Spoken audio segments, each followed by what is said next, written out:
Assalamualaikum. Salam. Pak, ini jual apa nih? Cilokua. Cilokua bikinin Pak. Pakai mie ya? Ini apa? Mie Indomie goreng. Kalau pakai mie Indomie berapa? Biasanya 10.000. 10.000. Dari daging apa nih? Urat sapi. Urat sapi. Iya. Oh ini sayurannya ya. Oh, udah ya, langsung ya. Langsung. Oh ini ya, dikasih bumbunya ya. Kalau ini apa? Masukin bumbunya lagi nggak? Kalau Indomie pakai bumbu Indomie aja. Pokok pakai bumbu Indomie aja. Iya. Soalnya kuahnya udah asin sih. Oh udah asin. Oh iya ya. Takut keasinan ya. Iya. Oke. Ini yang kecilnya berapaan Pak? Yang kecilnya 500. 500-an. Iya. Yang gede? Yang sedang 3.000, 3.000. tambah 1.000, ada yang 5.000. Yang Maksudnya satu lagi yang gede. urat apa telur? Urat. Oke. Jadi berapa nih segini?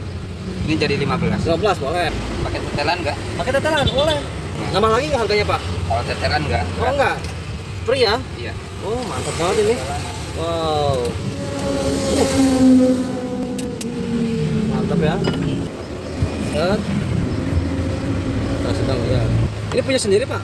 Ini punya sendiri. Punya Bikin sendiri? Berapa lama jualan Pak? Udah 3 tahunan. 3 tahunan? Iya. Oh kita pengen kuah. Oh, pengen kuah Pengen ya, kuah siap. ya. Tapi udah asin ya? Udah asin. Udah asin. Tapi ya kalau mie goreng nggak terlalu asin. Betul asin. Kalau ditambahin bumbu lagi nggak apa-apa? Bebas. Boleh, tambahin bumbu lagi. Oh, oke. Siap. Beres. Udah ya? Udah jadi. Jadi segini berapa Mang? Ini 15.000. 15.000 ya Pak ya?